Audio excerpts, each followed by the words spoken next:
Hello Internet, hello Jason Isaacs, for those of you who are out there into that sort of thing.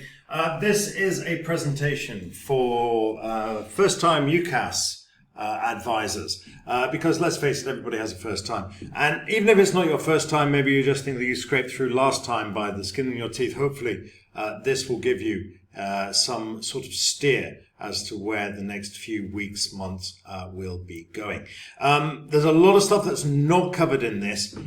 This is really designed for people at the tail end or halfway through the summer term, trying to get ahead of the game, trying to see if they can make next term a little bit easier, because let's face it, next term is going to be hard.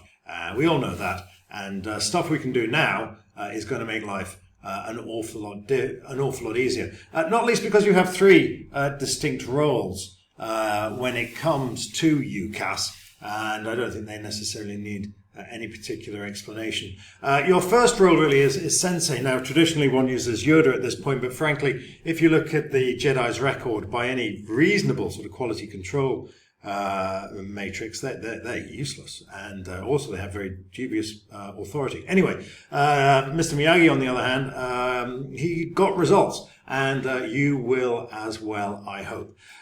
Your role as Sensei is largely in terms of helping the student make some choices. Now, you may be thinking at this point, well, I know sort of all about course, and I know even less about different universities. I only went to one, presumably, maybe two.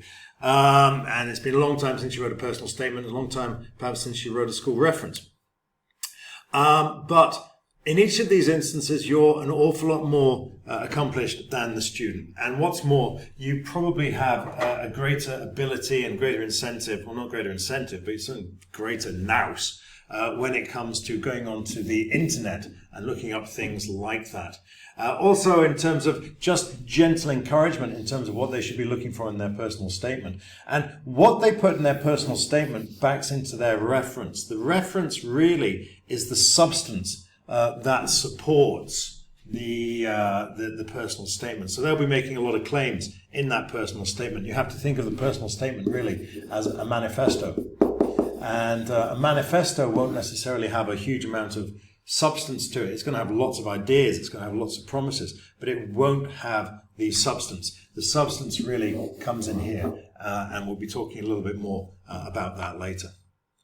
So Sensei, there you are. You are the man who knows, man/woman, who knows more about this than the student, and you can help them.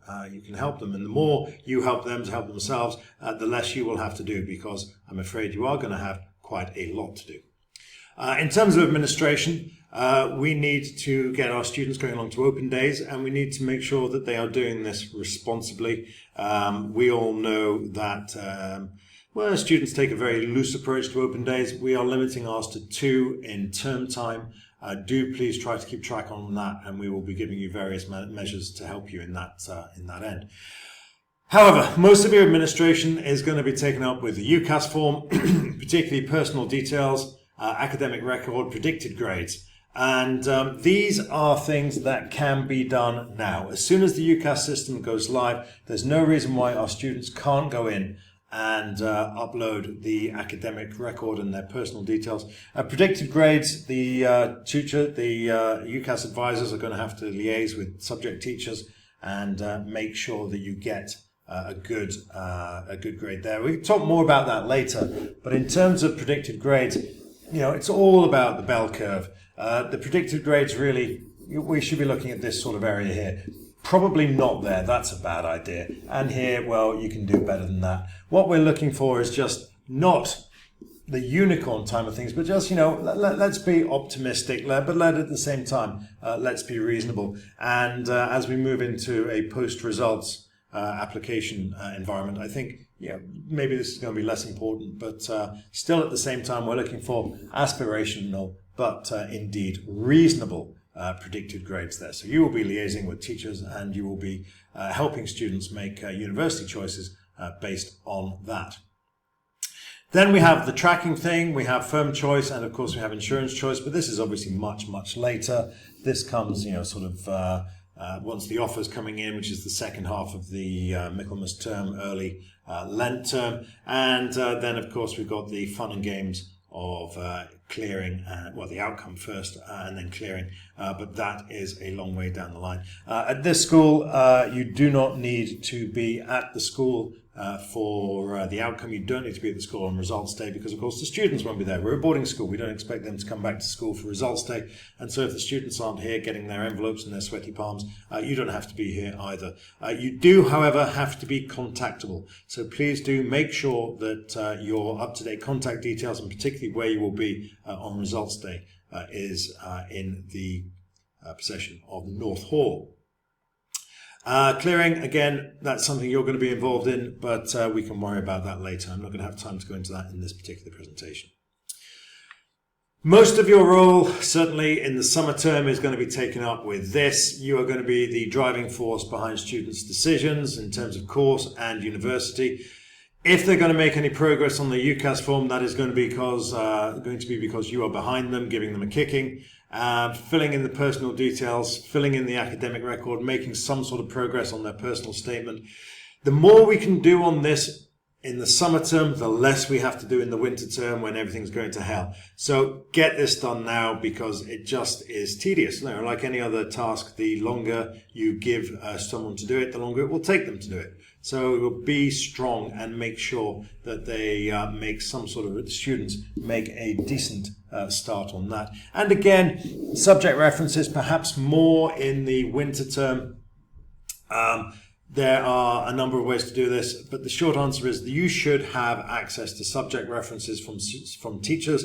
They should be helpful. It should not be vapid. And if they are, or if there is nothing there, then by all means get in touch with the HOD and say, hang on a minute, what the hell is going on? Why can't I write a subject reference? I can't write the school reference because I've got nothing to work with. It may be that there simply isn't anything to work with, in which case you're going to be forced to conjure gold out of straw. Good luck with that. I can help. Not literally. But the students need these subject references, and you will need subject references from people at the coalface, so you can spin them into something reasonable that is, again, going to support the student's general application. I hope that makes sense. I kind of feel like I've gabbled a wee bit there. So what can you do now? This is perhaps the most important bit, and really what we're doing now is just trying to get the students engaged, get them making decisions. Things will change. Things will certainly change, but things will change anyway. At least if that process of evolutionary change starts now, there's a hope that it might finish a little bit sooner than it would do otherwise. The longer we take to start, the longer it's going to take to finish. So get the students into this. I know there's a lot of them have already gone around and done lots of work on Unifrog. I like Unifrog a lot. I think it's a very powerful engine. The UCAS search facility is somewhere they've beefed up. I think they've had to raise their game. They're slightly spooked by Unifrog. And the UCAS search facility is definitely getting better. The short answer is all of this information is out there, but perhaps the single most valuable thing is human intelligence. As I said earlier, it may be a while since you were at university. However, they're going to know people who were at university, or perhaps who are at university as we speak. And so human intelligence is an incredibly valuable and much neglected source. Your job is to help them filter through that human intelligence to separate the straightforward opinion from valid observation, and help them make sense, and so stop them from making bad choices. There is this thing apparently called the interweb, which students are very, very familiar with, and there's a huge amount of information there. The sort of Dead Tree Press, I keep getting all of these prospectuses, prospecti from universities, and I'm thinking, well, why? And what exactly do you want me to do with it? But that's out there. The interweb, a very, very valuable source of all of these things. You can also help them with their personal statement. So yeah, drive them on that, give them a few gentle pointers. Again, what we're trying to do is the sooner we start the process, the sooner the process will finish. And again, school reference. Ask them what they want to put in it. Remember, I said here, this is a manifesto. This is not a statement of fact. So the personal statement is a manifesto rather than a statement of fact. The substance goes in here. So if they're prize winners, if they're prefects, if they're scholarships, all of that goes in here. Not there. Okay, the personal statement is a manifesto. The substance comes in there, of which much more, much later. This is really where we can make some real headway now. As soon as the students get online, as soon as they open their UCAS account, they can start filling this in. And there is no reason why this cannot be done, or why we cannot make a decent start on this now. This is the tedious stuff that just drags on and on and on into the winter term, and it doesn't have to. It genuinely doesn't have to. And you know, the time for real slave driving, I think, will come later. But you know all of that, and let's look at what you can do now. So here's an application form. The first point to make is the postal address. The postal address is Stowe, certainly for boarders. For day pupils, it can be either or. We're not dogmatic about that, whichever one they prefer. This is, after all, their application form, and that's an important thing when we come to look at their home address. That's obviously their home address, and they should fill that in. They should also fill in their email. Now, I think we're kind of through peak silly email address, but just have a look at that. If it's anything really stupid, then perhaps suggest they use their school address, or they create another address instead. We then move on to the next bit. Student finance is a huge issue. Most of our students are going to be either UK or EU, in which case the code is O2. For foreign students, that code becomes O1. And you may also find here that they require a student visa. Again, as the student is going through this, the UCAS form actually makes this fairly evident, makes it fairly obvious, and they have to, well, sorry, it's a tick box driven system, so, you know, it will drive them in a particular area. They may also find that they need an IELTS score, in which case that can go in here. This is one of our Southeast Asian brothers. And yeah, I think that's fairly straightforward. Just keep an eye on it, make sure that these things are being filled in.